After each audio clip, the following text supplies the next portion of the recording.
Wakil Presiden Gibran Rakabuming mengunggah video yang mengulas Indonesia memiliki peluang besar yang perlu dikejar di tengah berbagai tantangan global.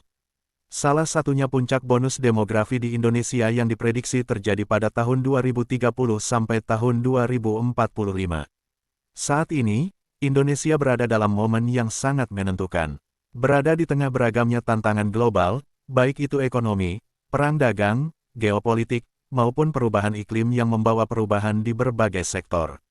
Tapi di sisi lain, Indonesia sebagai negara yang besar, sebagai negara yang menaungi kehidupan 284 juta penduduknya, harus tetap tumbuh, harus tetap lincah, dan adaptif, kata Gibran dalam video unggahan di saluran YouTube resminya, Minggu tanggal 20 April tahun 2025. Teman-teman, tantangan ini memang ada, bahkan begitu besar. Tapi yakinlah, peluang kita juga jauh lebih besar. Tentu banyak yang sudah mendengar tentang bonus demografi, kondisi di mana lebih dari separuh penduduk suatu negara berada pada usia produktif. Ya, Indonesia akan mendapatkan puncak bonus demografi di tahun 2030 sampai tahun 2045, sambung dia. Gibran menyebut puncak bonus demografi ini hanya terjadi sekali dalam peradaban suatu bangsa. Dia pun menggaungkan semua pihak dapat memanfaatkan peluang besar dengan adanya puncak bonus demografi tersebut. Kesempatan ini tidak akan terulang, di mana sekitar 208 juta penduduk kita akan berada di usia produktif, di mana generasi produktif, generasi muda, memiliki proporsi yang lebih besar, sehingga memiliki pengaruh signifikan dalam menentukan arah kemajuan.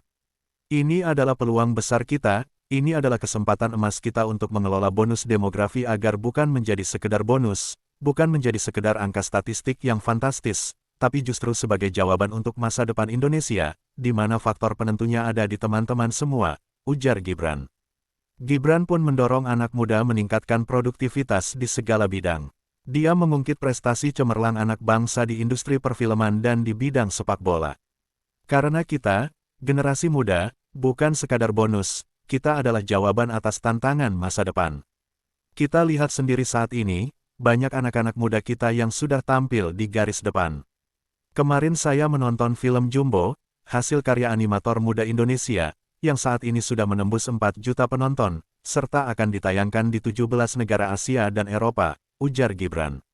Ini menjadi era baru industri animasi Indonesia.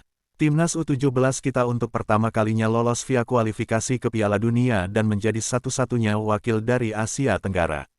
Ini adalah kekuatan kita sebagai generasi muda, kita harus selalu siap dan mempersiapkan diri, lanjut dia.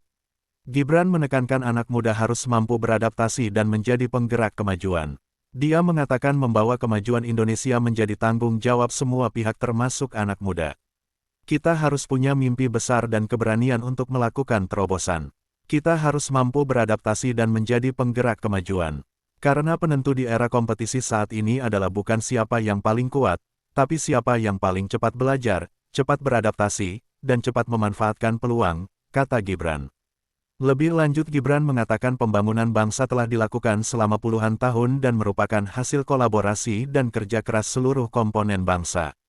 Dia menekankan pentingnya kolaborasi semua pihak untuk membawa Indonesia lebih baik. Pemerintah tidak akan dapat melakukan pembangunan sendirian. Pemerintah tidak akan dapat bekerja sendirian dalam mewujudkan kemajuan negeri yang kita cintai ini. Oleh sebab itu kita butuh kolaborasi, kita butuh persatuan, kita butuh budaya kompetisi yang saling membangun. Kita butuh ruang untuk tumbuh sehingga Indonesia yang lebih baik, Indonesia yang lebih terang dapat kita wujudkan bersama-sama, pungkasnya.